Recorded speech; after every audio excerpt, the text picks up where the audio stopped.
नमस्कार साथियों, स्वागत है आपका सिनर्जी आईएएस एकेडमी के ऑफिशियल यूट्यूब चैनल पर। जैसा कि आप सब जानते हैं कि एचसीएस का प्रीलिम्स का एग्ज़ाम काफ़ी नज़दीक आता जा रहा है। इसी एग्ज़ाम की तैयारी के लिए, इसी प्रीलिम्स एग्ज़ाम की कुछ स्पेसिफिक इन्फॉर्मेशन देने के लिए मैं आपके लिए आज वीडियो बनाने जा रहा हूँ। इस वीडियो के अंदर हम हरियाणा स्पेसिफिक बात करेंगे, हरियाणा की जियोग्राफी, हरियाणा के अंदर सेलिब्रेट किए जाने वाले कुछ इंपॉर्टेंट फेस्टिवल्स, हरियाणा की एडमिनिस्ट्रेटिव डिवीज़न और उसी के साथ ही कुछ स्पेसिफिक चीज़ें जो हरियाणा के ही रिगार्डिंग है, जो आपको एचसीएस प्रीलिम्स एग्ज़ाम के अंदर हेल्प करने वाली हैं। इस वीडियो के अंदर हम उन सब चीज़ों की बात करने वाले हैं। और इसके साथ ही एक वीडियो अब आपके लिए और आएगी, जिस वीडियो के अंदर हम हरियाणा की हिस्ट्री के बारे में स्पेसिफिक बात करेंगे। चाहे एंशिएंट हो, मिडिएवल हो, मॉडर्न टाइम पीरियड हो, कोई भी टाइम पीरियड हो, इन तीनों को ही हम एक ही वीडियो के अंदर कवर करेंगे, जो आपके लिए एक हरियाणा के प्रीलिम्स एग्ज़ाम के लिए, एचसीएस के प्रीलिम्स एग्ज़ाम के लिए रिवीजन करने में काफ़ी काम आने वाली है। तो इस वीडियो के अंदर हम बेसिकली ज्योग्राफी, फेस्टिवल्स एंड कुछ एक कल्चरल चीज़ें जो हरियाणा की हैं उनके ऊपर बात करने वाले हैं। नेक्स्ट वीडियो आपके लिए कल आएगी और इस वीडियो के रिगार्डिंग जो पीडीएफ है वो आपको हमारे टेलीग्राम चैनल के ऊपर मिल जाएगा। टेलीग्राम का लिंक जो है वो डिस्क्रिप्शन के अंदर मौजूद रहेगा। आप चाहें तो टेलीग्राम लिंक ज्वाइन करके, टेलीग्राम चैनल ज्वाइन करके आप ये पीडीएफ भी डाउनलोड कर सकते हो और अपनी रिवीजन के अंदर आपको हेल्प भी हो जाएगी। तो स्टार्ट करते हैं दोस्तों। टॉपिक का नाम रहेगा हमारा ऑल अबाउट हरियाणा। सबसे पहले हरियाणा की ज्योग्राफी की बात करें तो हरियाणा जियोग्राफिकली जो है वो इंडिया के नॉर्थ वेस्टर्न पार्ट के अंदर मौजूद है। एक लैंड लॉक्ड स्टेट है। हम जानते हैं कि हमारे राज्य को जो है वो समुद्र नहीं लगता है। हम हमारे राज्य की सीमाएं जो है वो बाकी सभी राज्यों से ही घिरी हुई हैं। हमारे उत्तर के अंदर पंजाब है। थोड़ा सा अगर हम नॉर्थ ईस्ट की बात करें तो हमारे नॉर्थ ईस्ट के अंदर थोड़ा हिमाचल प्रदेश का इलाका, उत्तराखंड का इलाका है। ईस्ट में हमारे उत्तर प्रदेश है। दक्षिण और साउथ ईस्ट के अंदर हमारे दिल्ली है। दक्षिण में राजस्थान। और यही हमारे हरियाणा को पूरी तरीके से इन्होंने घेर के रखा हुआ है। लैंडलॉक्ड हमारा स्टेट रहेगा। हरियाणा की ज्योग्राफिकल लोकेशन की अगर हम बात करें तो हम 27 डिग्री 39 मिनट्स नॉर्थ से लेकर 30 डिग्री 35 मिनट्स नॉर्थ लैटिट्यूड के बीच में सिचुएटेड है। इसके साथ ही 74 डिग्री 28 मिनट्स ईस्ट से लेकर 77 डिग्री 36 मिनट्स ईस्ट लॉन्गिट्यूड के अंदर हम सिचुएटेड है। हरियाणा का जो टोटल ज्योग्राफिकल एरिया है वो पूरे देश के ज्योग्राफिकल एरिया का मात्र 1.34% है। और उसके साथ ही अगर हम बात करें तो 4.4 मिलियन हेक्टेयर जो है वो टोटल हरियाणा का क्षेत्र है। अगर हम हरियाणा के एलिवेशन की बात करें, एल्टीट्यूड की बात करें, तो 200 मीटर से लेकर 1200 मीटर के मध्य हमारे राज्य का एलिवेशन एल्टीट्यूड जो है वो मौजूद है। 1200 मीटर रहेगा हमारा मोरनी हिल्स की तरफ एल्टीट्यूड, और बाकी सारे हरियाणा का जो एल्टीट्यूड रहेगा वो लगभग 200 मीटर ही मीन सी लेवल से ऊपर रहने वाला है। इसके साथ ही अगर हम फॉरेस्ट सर्वे ऑफ इंडिया की 2013 की रिपोर्ट के बारे में बात करें तो उसके मुताबिक हरियाणा के अंदर लगभग 1586 किलोमीटर एरिया ऐसा है जो कि फॉरेस्ट कवर के अधीन आता है। और उसके साथ साथ 3.59% एरिया ऐसा है हरियाणा का जो कि ज्योग्राफिकल एरिया जो ट्री कवर के तहत आता है। फॉरेस्ट कवर अलग है, ट्री कवर अलग है। फॉरेस्ट कवर रहेगा आपका 1586 किलोमीटर जो कि 3.59% बैठता है। और ट्री कवर आपका रहेगा लगभग 1822 किलोमीटर स्क्वायर किलोमीटर जो कि 2.90% रहता है। अगर हम इस total forest and tree cover की बात करें तो हरियाणा स्टेट की भूमि जो है वो सिर्फ 6.49% इलाका जो हरियाणा का रहेगा according to forest survey of India report 2013। यह सिर्फ 6.49% ही रहने वाला है। और इसके साथ ही हरियाणा की Haryana is one of the most less forested states in our country. अगर पूरे देश की अगर हम बात करें तो पूरे देश के अंदर हरियाणा का जो फॉरेस्ट इलाका है, ट्री कवर का इलाका है, वो बहुत ही कम है बाकी राज्यों के मुकाबले। अगर जियोग्राफिकली हम हरियाणा की बात करें तो हम इसको 4 फीचर्स के अंदर डिवाइड कर सकते हैं: hills, plains, Aravalli range and semi arid area. Hills जो रहेंगे हमारे हरियाणा के, मोरनी हिल्स जो पंचकुला के एरिया के अंदर पड़ते हैं, जो कि शिवालिक हिल्स के ही आउटग्रोथ है या शिवालिक हिल्स का ही पार्ट है। उसके बाद जो ज्यादातर एरिया हरियाणा का रहेगा वो प्लेन्स का रहने वाला है, जो कि यमुना नदी, घग्गर नदी या इंदस की जो ट्रिब्यूटरी नदी उनके द्वारा बनाया गया इलाका है। इसके अलावा अरावली रेंज जो हरियाणा के दक्षिण दक्षिण पूर्वी हिस्से के अंदर मौजूद है, जो राजस्थान के साथ लगता हुआ हमारा बांगड़ का इलाका है, और उसके साउथ का जो इलाका है गुड़गांव, मेवात, उस एरिया के अंदर हमारा जो राज्य है वह अरावली हिल्स को भी ज्वाइन करता है। इसके साथ कुछ इलाका जो बांगड़ का इलाका, जैसे कि हिसार, सिरसा, ये जिले, भिवानी जिला जो राजस्थान के साथ जिनकी सीमा लगती है, वो सेमी एरिड इलाका है जिनको हम बांगड़ का इलाका भी बोलते हैं। ठीक है दोस्तों, इसके साथ ही जो हमारा प्लेन है ये कुछ इंपॉर्टेंट नदियों के द्वारा बनाया गया है, जैसे कि यमुना, घग्गर, दोआब हमारे हरियाणा के अंदर मौजूद है। सतलुज घग्गर दोआब हरियाणा के अंदर मौजूद है, घग्गर हाकरा दोआब हरियाणा में मौजूद है, एवं हाकरा यमुना दोआब भी हरियाणा के अंदर मौजूद है। ये कुछ प्रमुख नदियां हैं जो हरियाणा के पास से प्रवाहित होती हैं, जैसे कि यमुना, घग्गर एवं हाकरा नदी। इसके साथ जो सतलुज नदी है ये पंजाब से होकर जाती है, और घग्गर नदी एक ऐसी नदी है जो हरियाणा और पंजाब को सेपरेट करती है। हरियाणा प्लेन्स को पंजाब प्लेन से सेपरेट करने का काम घग्गर नदी ही करती है। इसके साथ ही जो साउथ सदर्न रीजन है हरियाणा का, वो अरावली रेंज से कवर है, जो कि राजस्थान के साथ लगता हुआ इलाका है। और उसके साथ ही बागड़ का इलाका जो हरियाणा का है, वह सेमी एरिड डेजर्ट है, जो कि राजस्थान के साथ लगता है। पिछली बार बागड़ के इलाके के ऊपर एचसीएस प्रीलिम्स के अंदर सवाल भी पूछा गया था कि इनमें से कौन कौन से जिले जो है वो हरियाणा के बागड़ इलाके के अंदर पड़ते हैं। उत्तर था उसका हिसार, भिवानी एवं सिरसा। ये तीन इलाके जो हैं, तीन जिले जो हैं हरियाणा के, ये है बागड़ इलाके में पड़ते हैं, जो कि राजस्थान के साथ लगता हुआ सेमी एरिड डेजर्ट रीजन है। इसके अलावा Haryana hills and ranges, Shivalik range north Haryana में मौजूद, अरावली रेंज जो है वे राजस्थान के साथ लगते हुए हमारे जिलों के अंदर मौजूद, मोरनी हिल्स पंचकुला डिस्ट्रिक्ट के अंदर मौजूद है, ओनली हिल स्टेशन इन हरियाणा मोरनी हिल्स। इसके अलावा ढोसी हिल्स ये महेंद्रगढ़ के अंदर मौजूद है, जो कि एक एक्सटिंक्ट वोल्केनो है।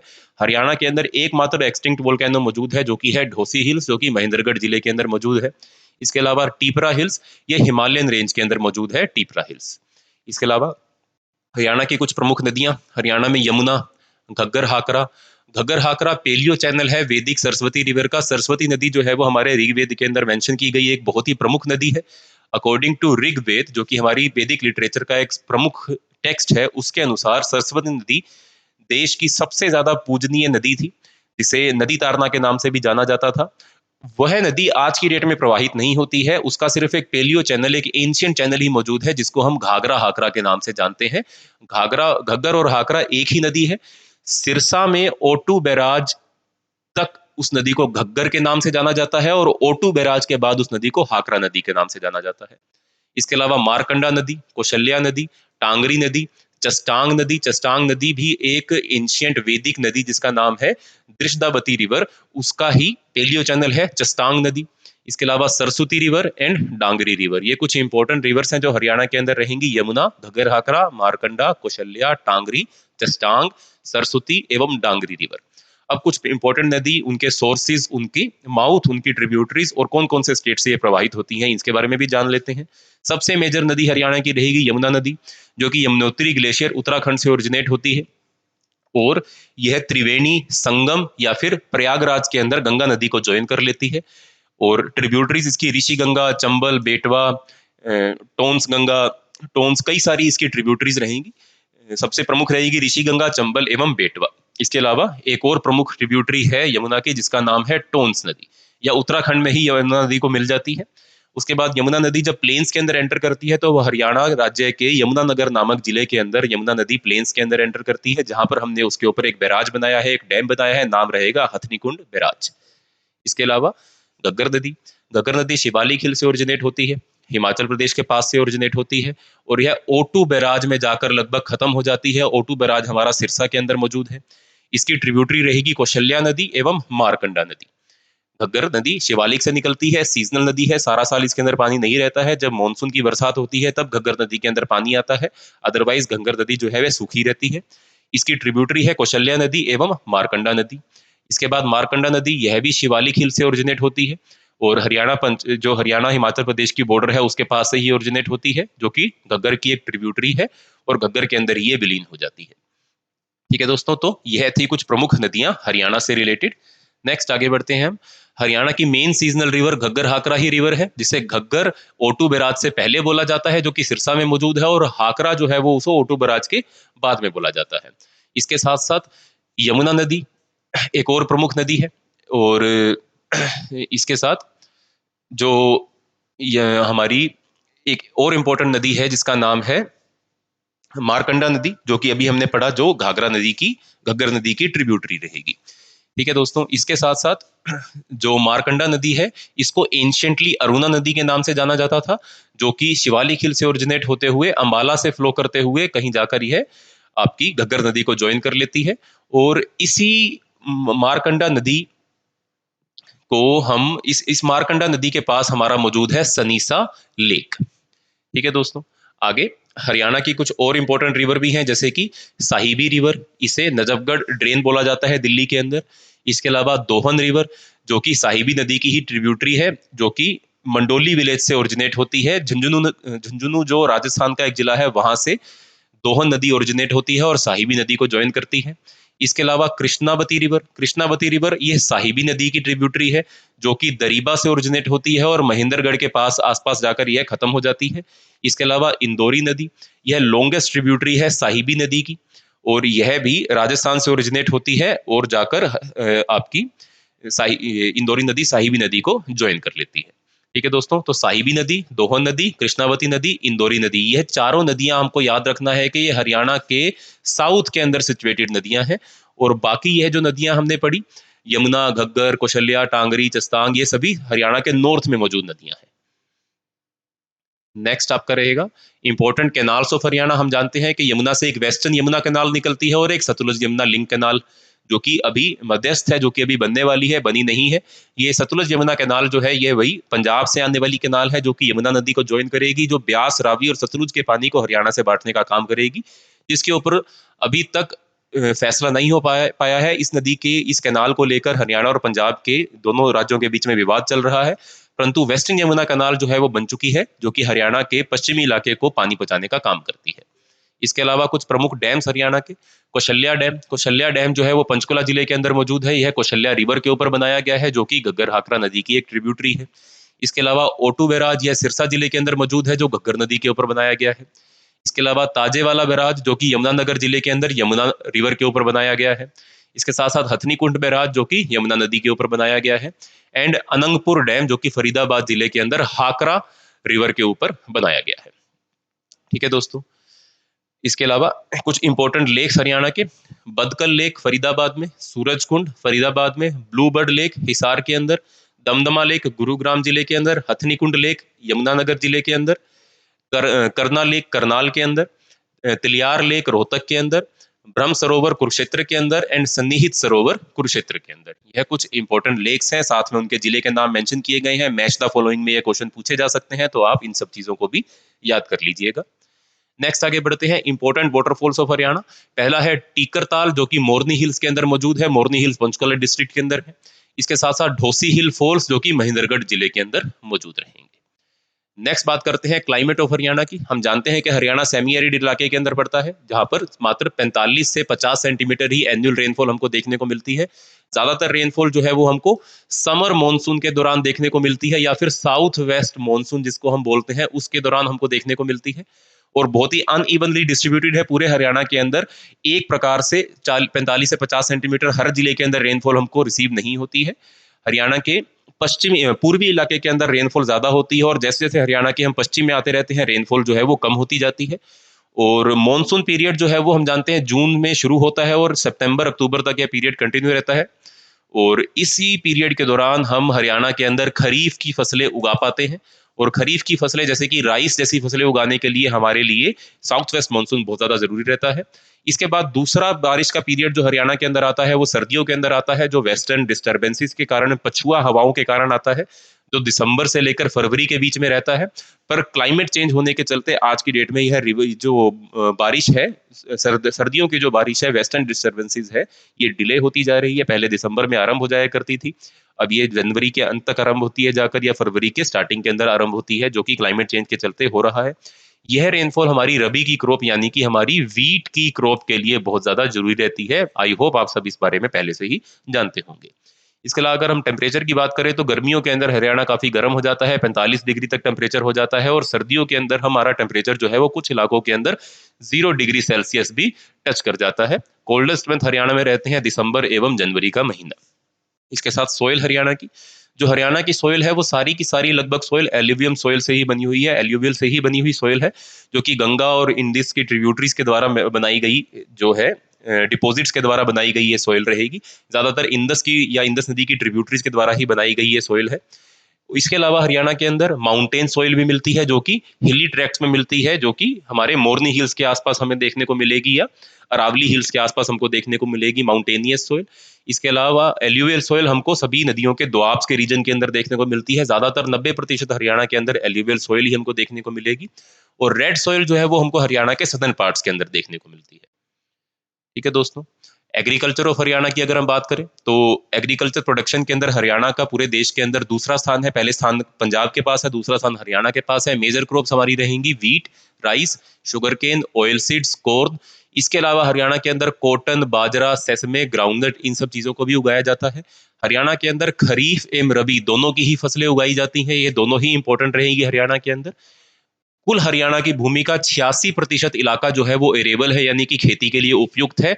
उस 86% इलाके में से 96% इलाका के ऊपर हम कल्टीवेशन हर साल करते हैं। और इस पूरे के पूरे इलाके के अंदर 75% इलाका ऐसा है जिसको इरिगेशन के थ्रू पानी मुहैया करवाया जाता है, यानी कि ट्यूबवेल्स के थ्रू या कैनाल्स के एक्सटेंसिव सिस्टम के थ्रू हरियाणा के अंदर इरिगेशन की जो सुविधा है वह किसानों को प्रोवाइड करवाई जाती है। इसके साथ साथ हरियाणा ने ग्रीन रेवोल्यूशन के अंदर देश के अंदर काफी ज्यादा विकास किया। हरियाणा के अंदर ग्रीन रेवोल्यूशन ने देश को फूड सिक्योरिटी के अंदर सेल्फ सफिशिएंट बनाया। फूड प्रोडक्शन देश के अंदर बढ़ता है हरियाणा और पंजाब के अंदर जब ग्रीन रेवोल्यूशन आता है। इसके साथ साथ अगर हम एग्रीकल्चर रिसर्च की बात करें तो उस एरिया के अंदर भी एग्रीकल्चर एजुकेशन के एरिया के अंदर भी हरियाणा का काफी बड़ा योगदान है। और एशिया की सबसे बड़ी एग्रीकल्चर यूनिवर्सिटी चौधरी चरण सिंह हरियाणा एग्रीकल्चर यूनिवर्सिटी हरियाणा के हिसार नामक जिले के अंदर स्थित रहेगी। इसके साथ ही जो हरियाणा है इसको हम bread basket of the nation के नाम से भी जानते हैं, क्योंकि भूमि बहुत उपजाऊ है। इरिगेशन के लिए कैनाल्स, ट्यूबवेल्स, ये सब कुछ मौजूद है। ग्रीन रेवोल्यूशन यहाँ पर आया जिसके चलते खेती काफी प्रचलित हुई। खेती में काफी ज्यादा कह लीजिए प्रोडक्टिविटी, प्रोडक्शन दोनों ही राज्य के अंदर बढ़ा, जिसके चलते हरियाणा एग्रीकल्चरली आज की डेट में ब्रेड बास्केट ऑफ इंडिया या bread basket of the nation के नाम से भी जाना जाता है। इसके साथ आगे बात करते हैं हरियाणा के एडमिनिस्ट्रेटिव स्ट्रक्चर की। हरियाणा के अंदर कुल 6 एडमिनिस्ट्रेटिव स्ट्रक्चर हैं। मुझे अगर अच्छे से मुझे याद है तो 2023 के प्रीलिम्स के अंदर भी इसके ऊपर सवाल था, और उससे पिछले वाला जो पेपर हुआ था आपका 2019 के अंदर, उसके अंदर भी हरियाणा के एडमिनिस्ट्रेटिव स्ट्रक्चर के ऊपर प्रीलिम्स के अंदर सवाल पूछा गया था। तो हरियाणा के अंदर कुल 6 एडमिनिस्ट्रेटिव डिवीजन है, 22 जिले हैं, 73 सब डिवीजन है, 93 रेवेन्यू तहसील है और 50 सब तहसील है।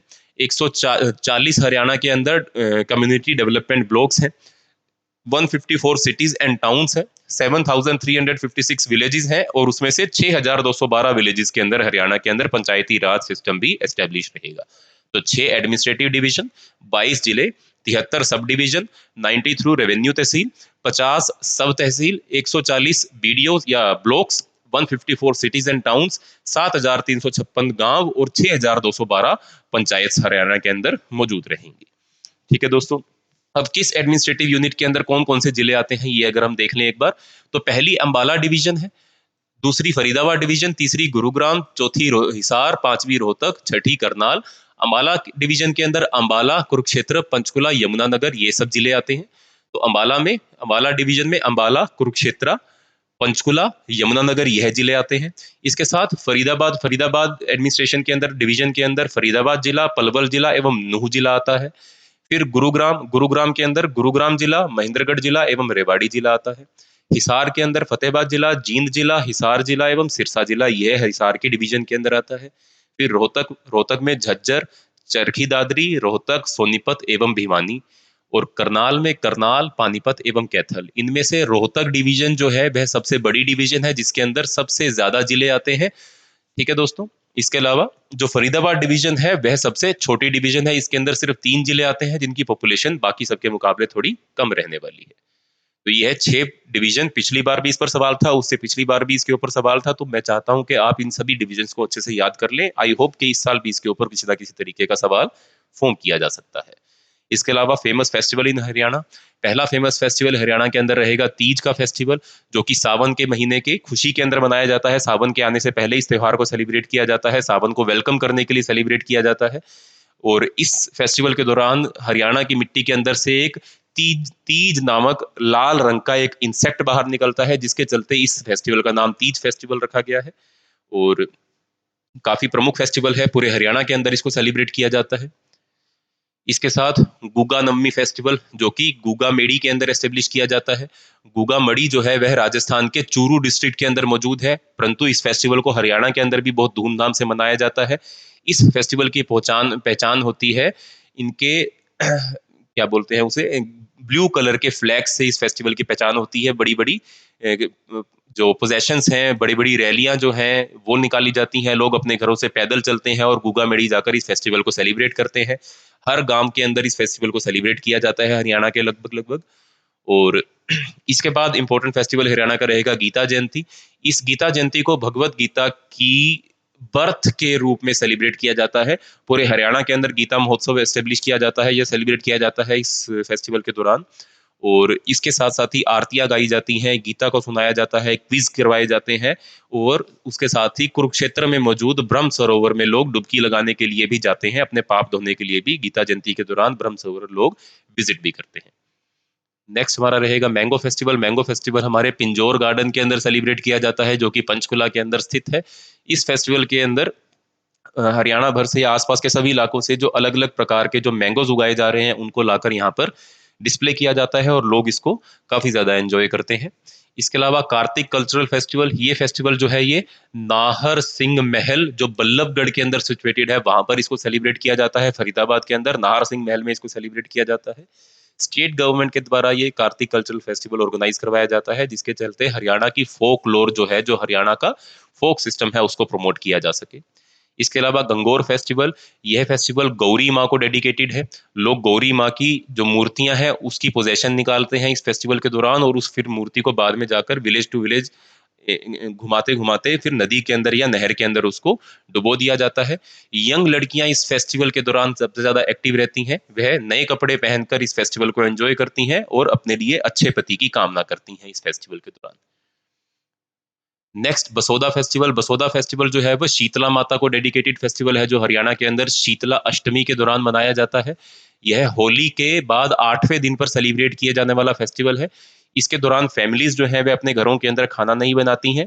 इस त्योहार से एक दिन पहले ही खाना बना लिया जाता है और अगले दिन उसी ही खाने को खाया जाता है। ये रहता है बसोदा फेस्टिवल। और अंत में रहेगा करवा चौथ फेस्टिवल। आई होप इसके बारे में तो आप सब जानते ही हैं। इसके अलावा कुछ और फेस्टिवल भी हरियाणा में मनाए जाते हैं। हरियाणा में क्या, पूरे देश के अंदर ये फेस्टिवल मनाए जाते हैं, जैसे कि दीपावली, होली, धुलंडी, महाशिवरात्रि, दशहरा, नागपंचमी, रक्षाबंधन। एंड यहाँ पर भी लिस्ट रहेगी हनुमान जयंती, रामनवमी, अक्षय तृतीया, बैसाखी, बसंत पंचमी एवं भैया दूज, गोवर्धन पूजा। ये सब फेस्टिवल भी हरियाणा के अंदर सेलिब्रेट किए जाते हैं। नेक्स्ट रहेगा famous fairs of Haryana. Haryana के अंदर कौन कौन से प्रमुख मेले और कहाँ कहाँ पर उन मेलों को ऑर्गेनाइज किया जाता है। सबसे पहला रहेगा आपका गोपाल मोचन का मेला, जो कि जगाधरी नामक जो टाउन है यमुनानगर जिले का, उससे 17 किलोमीटर दूर ये मेला ऑर्गेनाइज किया जाता है। और इस मेले के अंदर हिंदू और सिख दोनों ही लोग जो है वो पार्टिसिपेट करते हैं। ये एंशियंट पिलिग्रिमेज एक तीर्थ स्थल है गोपाल मोचन का मेला, और उसमें हर साल एक मेला ऑर्गेनाइज करवाया जाता है यमुनानगर जिले से थोड़ी सी 17 किलोमीटर की दूरी पर। इसके अलावा बलदेव छठ का मेला, ये सेलिब्रेट किया जाता है लॉर्ड कृष्णा के बड़े भाई बलदेव की याद में, ऐसा बोला जाता है, या बलराम की याद में पलवल में यह मेला ऑर्गेनाइज करवाया जाता है। जो बलराम थे कृष्ण जी के बड़े भाई, उन्होंने एक पलवासुर नाम के एक राक्षस का वध किया था, और उसी के ही चलते जो पलवल में रहने वाले लोग हैं उनको उस राक्षस से आजाद करवाया गया था, जिसके चलते पलवल जिले के अंदर बलदेव छठ का मेला जो है वो हर साल ऑर्गेनाइज किया जाता है। नेक्स्ट आपका रहेगा छेतर चौदस फेयर। छेतर चौदास फेयर जो है वह मार्च के महीने में ऑर्गेनाइज करवाया जाता है, कुरुक्षेत्र के अंदर ऑर्गेनाइज करवाया जाता है, जिसमें हिंदू और सिख दोनों ही पार्टिसिपेट करते हैं।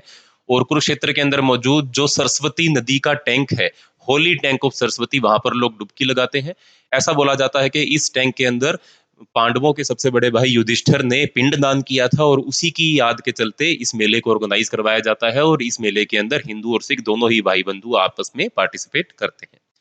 नेक्स्ट रहेगा बाबा शामी दयाल फेयर। ये फेयर जो है भिवानी जिले के अंदर चरखी दादरी के अंदर एस्टेब्लिश किया जाता है, बाबा शमी दयाल फेयर। ठीक है दोस्तों।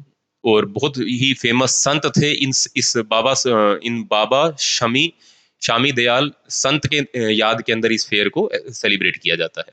नेक्स्ट रहेगा बाबा मस्तनाथ फेयर। बाबा मस्तनाथ की समाधि के स्थान के ऊपर यानी कि रोहतक के अंदर इस फेयर को सेलिब्रेट किया जाता है। लोग यहाँ पर बाबा मस्तनाथ की समाधि और उनके टेम्पल की पूजा करते हैं। फरवरी से मार्च के महीने के भीतर यह बाबा मस्तनाथ फेयर जो है रोहतक के अंदर ऑर्गेनाइज करवाया जाता है। नेक्स्ट रहेगा मनसा देवी फेयर। मनसा देवी फेयर जो है वो साल में 2 बार लगता है, सितंबर अक्टूबर के महीने में और मार्च अप्रैल के महीने में। और यह चंडीगढ़ के पास स्थित मणि माजरा नामक एक गांव, उसके पास हरियाणा का एक गांव बिलासपुर, वहां पर इस मानसा देवी फेयर को ऑर्गेनाइज करवाया जाता है। मानसा देवी मंदिर के पास ये फेयर को ऑर्गेनाइज करवाया जाता है।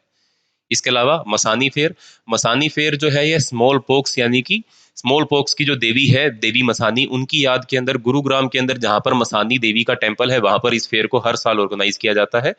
परंतु लोग पूरा साल ही इस टेम्पल को विजिट करते रहते हैं और माता मसानी की पूजा करने के लिए जाते रहते हैं। इसके अलावा कुछ और फेयर्स भी जो हरियाणा के अंदर ऑर्गेनाइज करवाए जाते हैं, जैसे कि वमन वमन द्वाशी फेयर जो जगाधरी के अंदर ऑर्गेनाइज करवाया जाता है। बाबा मुंगीपा फेयर जो भिवानी में ऑर्गेनाइज करवाया जाता है। पंचतीर्थ टेम्पल भिवानी जिले के अंदर ही स्थित है। इसके अलावा शीतला माता फेयर जो गुरुग्राम के अंदर ऑर्गेनाइज करवाया जाता है। शाह चोखरा फेवर जो नूह के अंदर ऑर्गेनाइज होता है। कनुबा फेयर जो कनुबा गौशाला है फरीदाबाद में, वहां पर ऑर्गेनाइज होता है, काना गौशाला।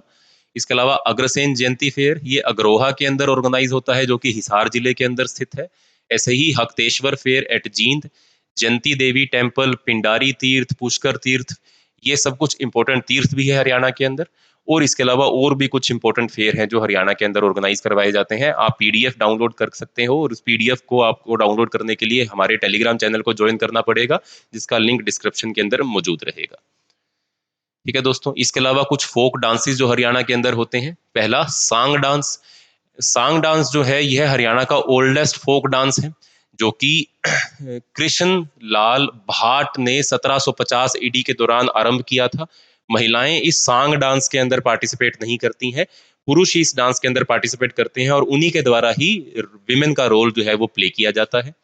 इसके अलावा next important folk dance Haryana का है छठी डांस, जो कि मेल चाइल्ड के बर्थ की खुशी में उसके जन्म के 6वें दिन पर परिवार वालों के द्वारा ऑर्गेनाइज किया जाता है, उनके द्वारा इसको परफॉर्म किया जाता है।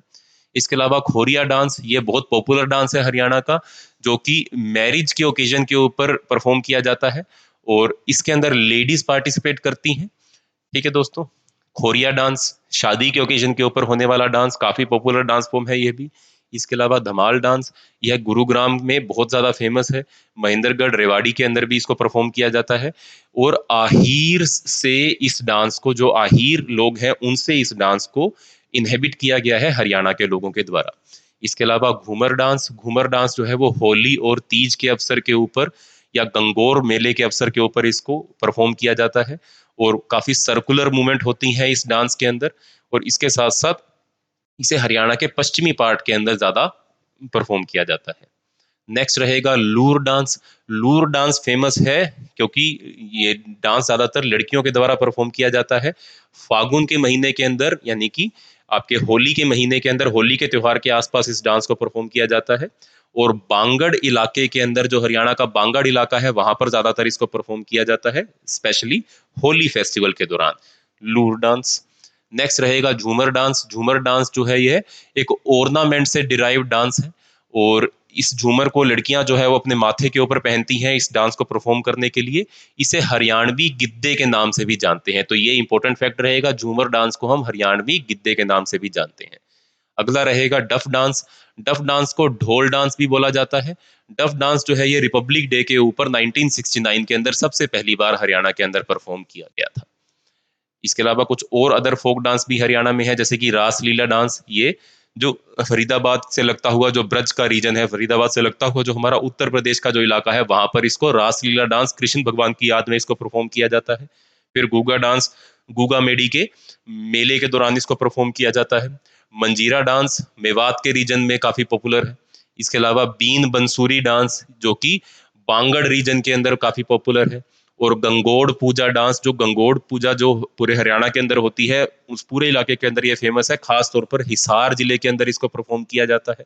इसके अलावा खेड़ा डांस, खेड़ा डांस जो है यह हरियाणा के अंदर जब किसी की डेथ हो जाती है तो उसके दौरान परफॉर्म किया जाने वाला डांस है। जब कोई काफी ज्यादा बुजुर्ग व्यक्ति जब हरियाणा के सेंट्रल इलाके के अंदर अगर उसकी डेथ हो जाती है, तब यह खेड़ा डांस जो है वो उस बुजुर्ग व्यक्ति की डेथ के बाद परफॉर्म किया जाने वाला डांस है। तो दोस्तों यह थी आज की वीडियो, जिसके अंदर हमने हरियाणा से जुड़े हुए कई इंपॉर्टेंट तथ्यों के बारे में जाना। और एक वीडियो आपके लिए और बनाई जाएगी क्विक रिवीजन के लिए, जिसमें आप हरियाणा की हिस्ट्री को अच्छे से स्टडी कर सकते हो। तो अगर आपको यह वीडियो अच्छी लगी हो तो लाइक और कमेंट के माध्यम से हमें ज़रूर बताइएगा। मिलते हैं अगली वीडियो में, तब तक के लिए धन्यवाद।